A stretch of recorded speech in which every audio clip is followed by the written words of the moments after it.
Okay, so this is my first ever programming speedrun, and what I'm going to try to do is make this app that I have preloaded here in the middle, which is a to-do list, and it's a to-do list that you can mark things as complete, and it uses the URL to store state between active and completed, and you can clear the completed to-dos as well. So the important thing is that this is using the URL because it's using more advanced features of Ember.js, the framework that I'm using with this, and it's just more representative of what you might be doing in a real project. So I'm starting here with cloning a template repo that I had that has some tests so that we have a good indicator of when we're done. And then in the bottom middle here, I'm starting up the development server. So that'll get going. Then I had an extra browser window there, get rid of that. Okay, so I started up the editor and then realized, oh, I need to generate the routes first. So I'm running ember.g route active, which will generate the route, a template, and a test. And then running the same thing, but for the completed route, we'll do the same thing, but with completed for the route, template, and test. So now I refresh, we go from the previous app that was loaded in cache, and it's now rendering what I cloned from GitHub, which is the repo on the far right side of the screen. So now I'm telling the application when it boots, I want it to load all of the to-dos. The storage for the to-dos are going to be in local storage. This will kind of simulate a remote storage situation that you might have in a real app.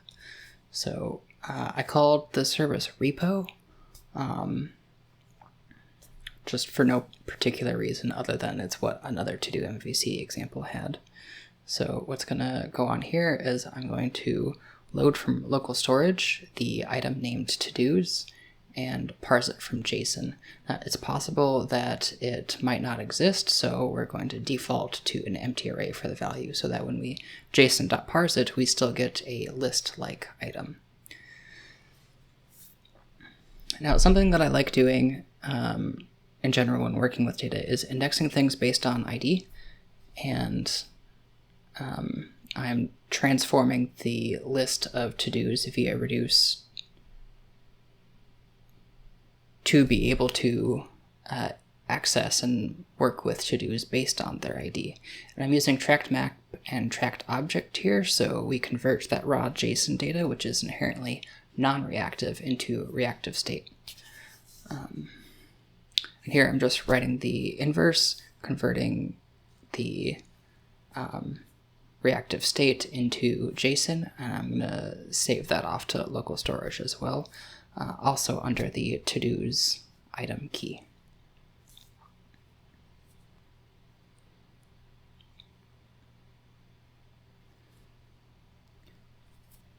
Okay, and as a convenience, I'm going to access all of the to-dos, which are in a tracked map, by getting the values and defining a getter which returns all of those values.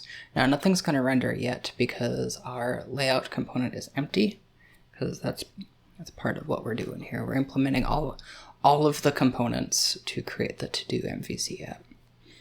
Now, this is probably more components than is required because this is kind of demonstrating more conceptually how you would break up all the components if you were writing real production code. If you wanted to do this TodoMVC project faster, it would be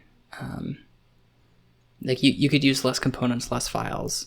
You'll see it later on that I have typos and like especially around imports, and that causes some loss in debug time. So my next speedrun of TodoMVC, I'm going to try to do it all in one file and not worry about imports or anything, and then see how that goes. So the structure here is already predetermined by the TodoMVC project. So I have to use existing markup and classes, but the components are all up to me to define. The service here that I'm importing is a utility that allows me to from a template area in a component to access a service.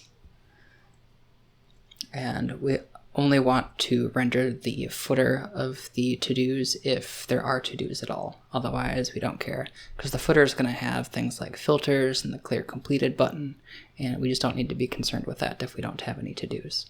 So now we have an error here because there's no create component. So I'm going to create that create component. I can also create the footer component, and then hop into the create component to start implementing it. Now, as I was going through this, I noticed that I need to set up more tooling and auto-completions for myself. This project isn't using TypeScript, but it could probably benefit from the knowledge that TypeScript would give it, because it would allow me to auto-complete these imports a lot faster. So by having to type all of this manually instead of rely on auto-completions, it's slowed me down a lot.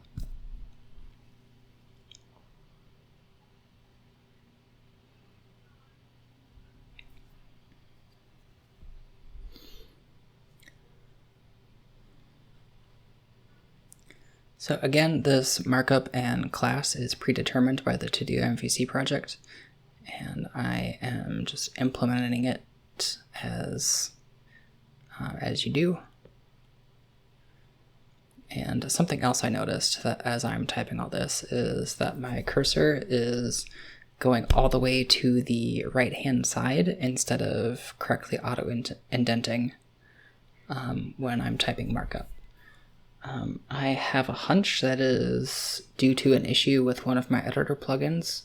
I'm using NeoVim right now, which uses tree setter for highlighting, indentation, and code folding. And I may need to look into debugging the tree setter glimmer library. But right now I'm implementing the create to do handler. Keycode 13 is the enter key, and we don't want to add a to do if the text field is blank. So, but after we do add that field, we're going to want to reset it to an empty string so that we can keep rapid fire creating to-dos. Now here, nothing's going to show in the middle when I typed my to-do because we're not rendering a list yet, and we're just now implementing the add method. So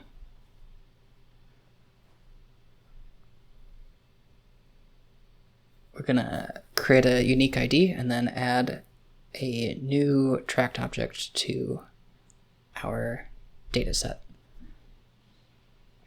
And then persist that to local storage. This is so that when we refresh, we keep all of our data, and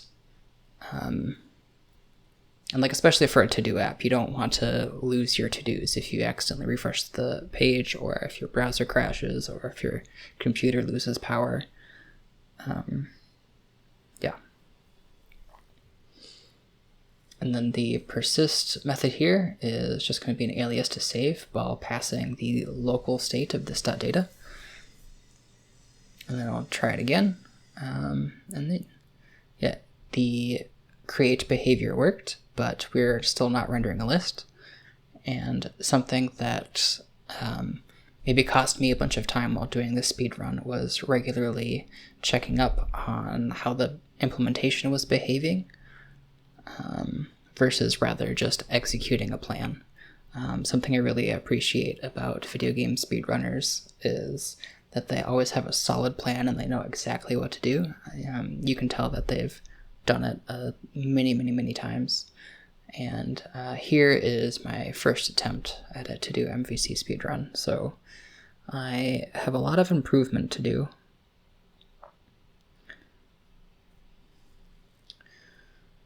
So here I'm implementing the route handler, which is basically just going to filter the data on the repo service and then return it.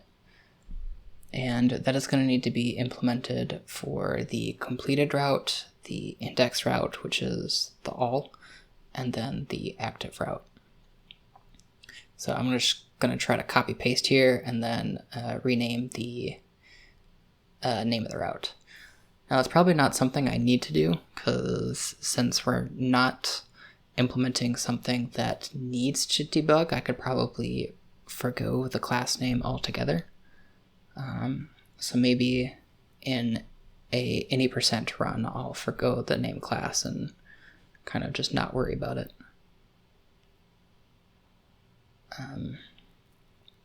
So now the repo service needs to implement these getters that I was referencing in the routes. These are going to be basic filters, because the way reactivity works in Ember is you just use JavaScript. You only need to instrument the very root of your state, and everything else is kind of just inherently reactive.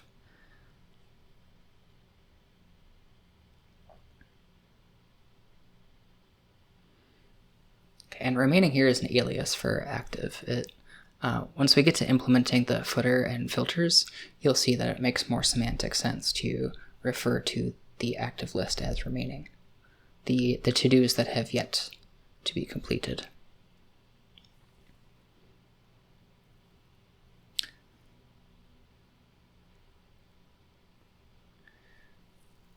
So here I'm realizing I made a mistake where the by default generated templates are using an HBS syntax, and that's not Ember Polaris. HBS is an older kind of handlebars-inspired syntax that is very concise. It's a superset of HTML, so you can just paste HTML into it. So in that regard, it's very good, but there's no way to go to definition from within it. So that's what this GGS file format is. It kind of mixes JavaScript and those HBS templates together via the template tag, so that you can have references and identifiers that you can go to definition.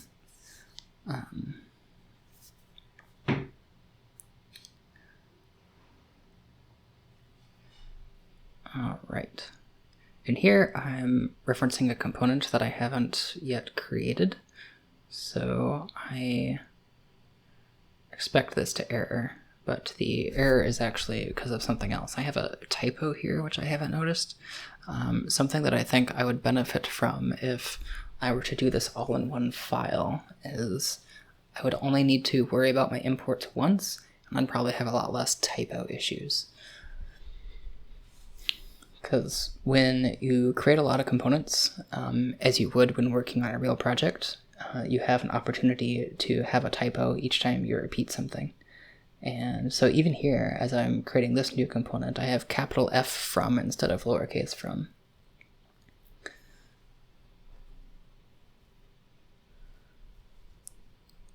And something that's kind of different between this and when doing actual work is that you're generally not trying to rush through things. Most people would be trying to do a good job of their work and not to be so hasty as I am here.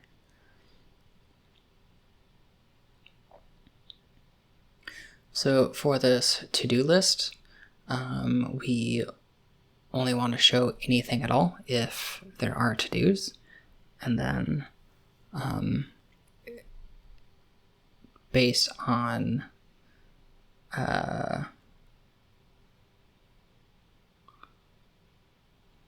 editing state, or I think it's based on editing state. I forget now. We'll get to it later. But based on that, we'll want to either hide or show, or maybe disable this input that we're creating. It's going to be a checkbox, and for all of the to-dos that we create, it'll kind of bulk select and bulk toggle each of them.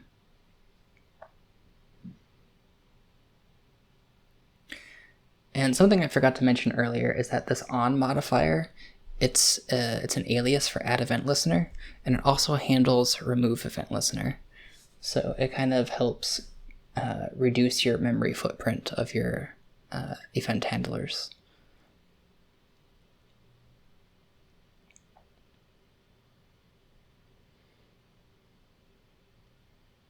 I think in this component I was really getting frustrated by the lack of indentation or auto indentation. So that was suboptimal.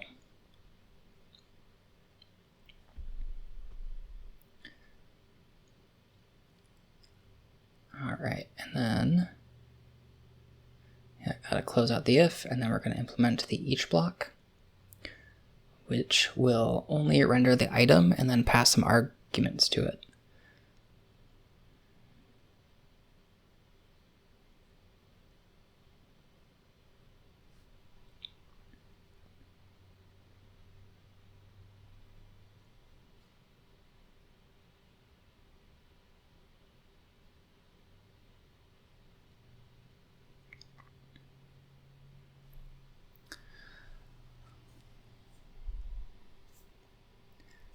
Okay, so now that that is rendered, we can move on to,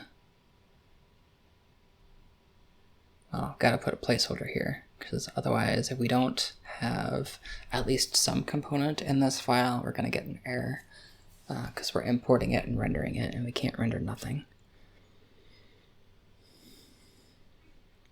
So here I'm trying to get something to display on the screen, and I'm seeing that we can't, and I notice that the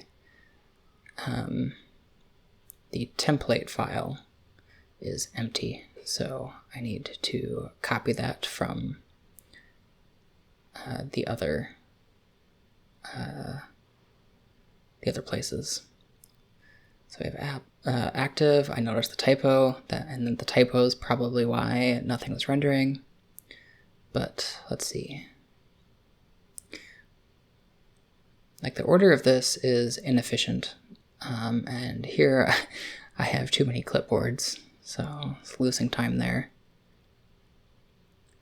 But now I'm just a little perplexed, and I should be looking at the error to see what's going on. But as you saw, I was still paging through the components to make sure everything was implemented. Yep, and there's a typo. So that's a little silly. Okay, so things are finally going. We have tests going on the right. And as a reminder, when the tests are fully green, that's when we're done. So that'll be exciting. Okay, so the whole component had a bunch of red squigglies because it's referencing things that don't exist. So we have this .can toggle, this .r all completed, etc. So we got to implement all those things. Can toggle is just local state, so we say @tracked can toggle true, and then r all completed is derived state from the repo.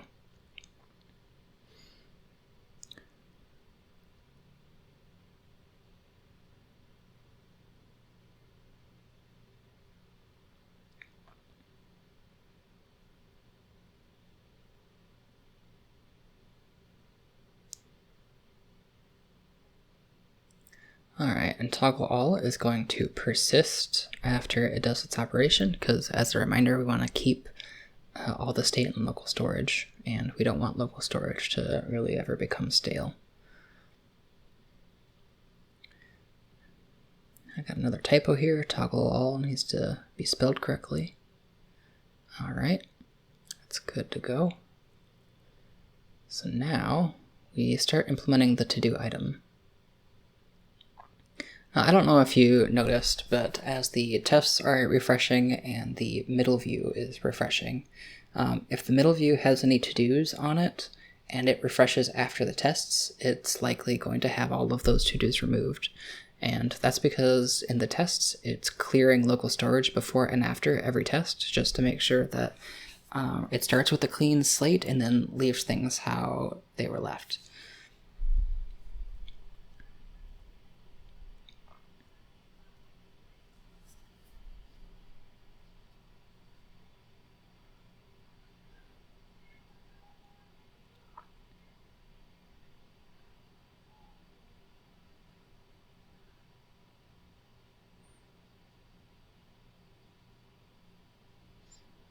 So the to-do items are all going to be li elements, because in the to-do list component we were looping within a ul element.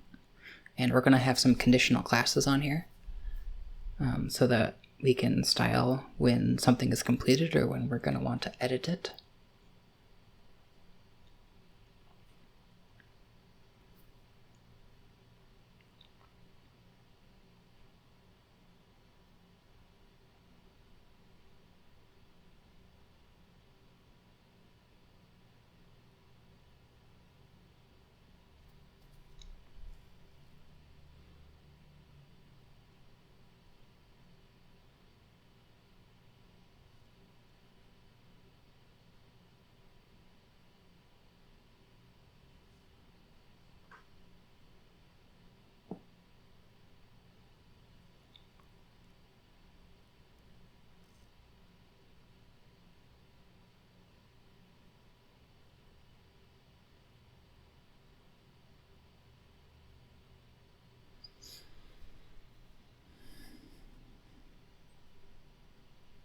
So every time I see the double-click event, I forget that it exists, because it's not an event I'm used to seeing on the web, but the TodoMVC project uses double-click to mean edit.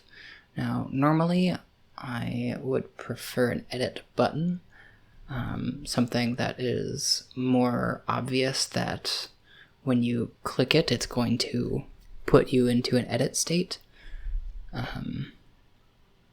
But because this needs to be compatible with the TodoMVC project, we're using double-click on the label there.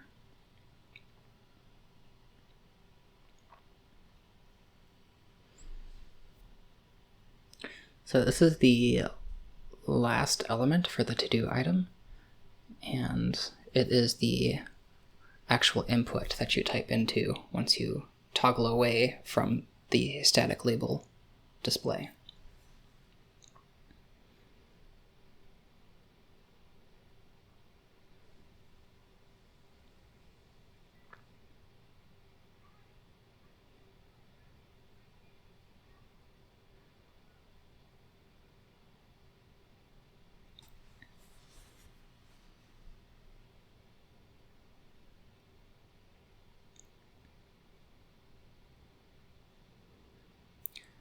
Alright, so our local remove to do thing is going to defer to the repos delete method. And this method is going to defer to the delete method on map. One of the reasons I like using map is that it has convenience methods that kind of map to how I think about working with data. It has get, it has set, delete, clear. It's just a nice data structure.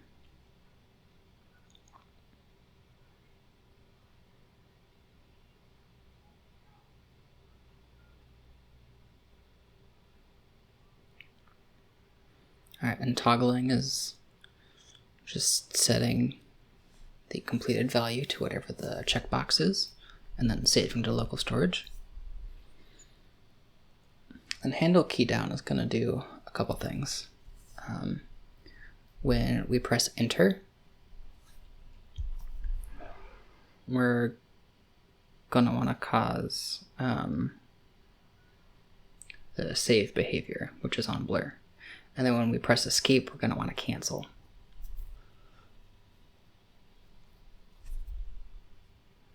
And when you see all the windows do that, it's because I'm like frazzled and I've bumped my hotkey, which is just one key, which kind of moves all of the windows out of the way. So I'm using Ubuntu, and I think it's called the Activities view. I don't really ever need it for anything unless I have floating windows that are hiding behind other windows.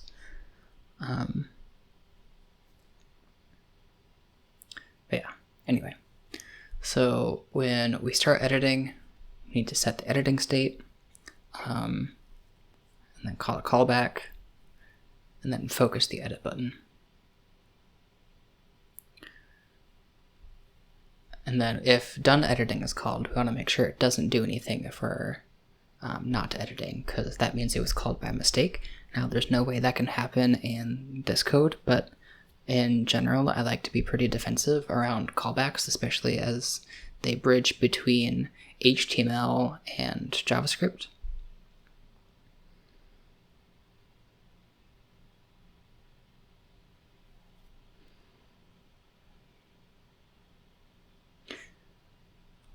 Alright, and then if we have a valid to-do title, we'll set editing to false, and then say that we're done editing. So now we can create stuff.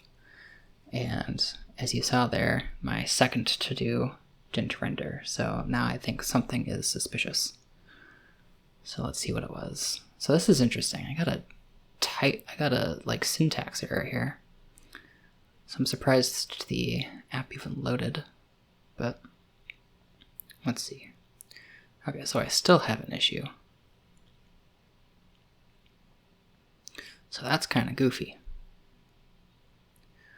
What else could be going on? So looking at the tests, I see there's an error, and I can see that it's trying to render something as a component, but the thing it's trying to render as a component isn't a component. And I can see from the error that it's coming from the layout component. And I know that I've defined create, yield I don't need to worry about. So since this only happens when I have a to-do, I notice that the footer component is probably the issue because I haven't implemented that yet. And this file is empty, so that's what's going on. All right, and the tests have made progress. I can close that. We now have 2 components showing up. So writing a to-do for myself, I need to implement the footer.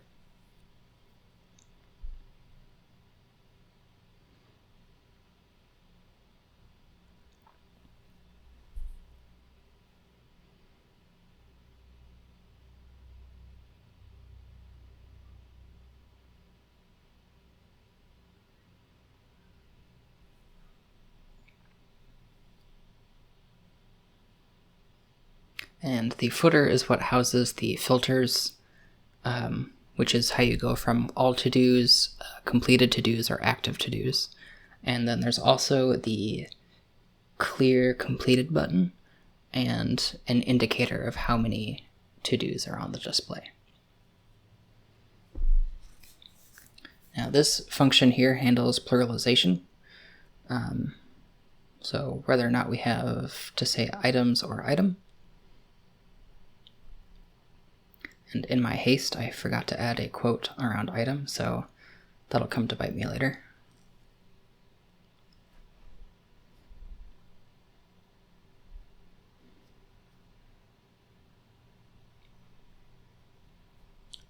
So in the bottom right-hand corner of my editor, I have a words per minute counter, and right now it is like around half of what I can type on, was it TypeMonkey? Some typing test website. But I would like to be able to have my programming speed be as fast as my typing of words speed. Just when I'm typing words, there's a lot less special characters involved, but I need to get over that. And then also, in my haste, I tend to make a lot of silly typo mistakes, which harms the words per minute.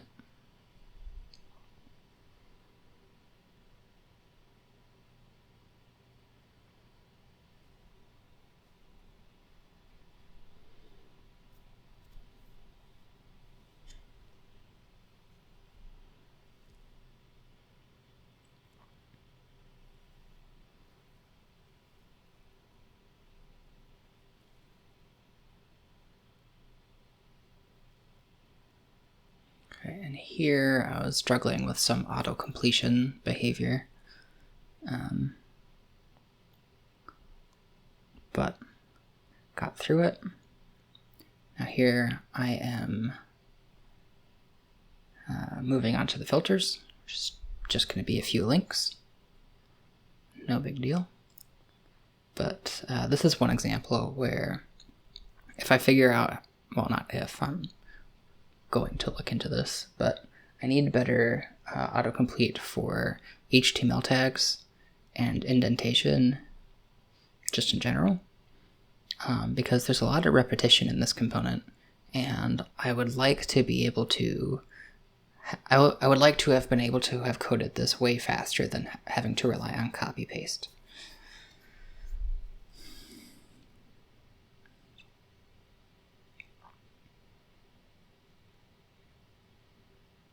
So like, I don't want to type the closing tag for components or elements.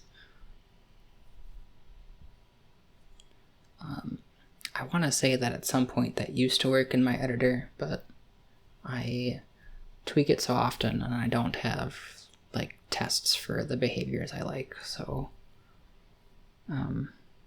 yeah. Alright, so here I finally noticed that I missed a quote. Okay. So we're very close. I see that I have a typo.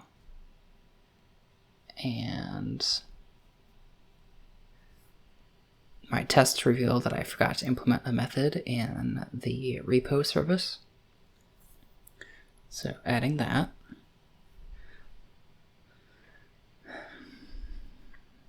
For my next speedrun, I'm going to try to like not forget anything, because that's really costing a lot of time. But here we go. All the tests pass. We did it.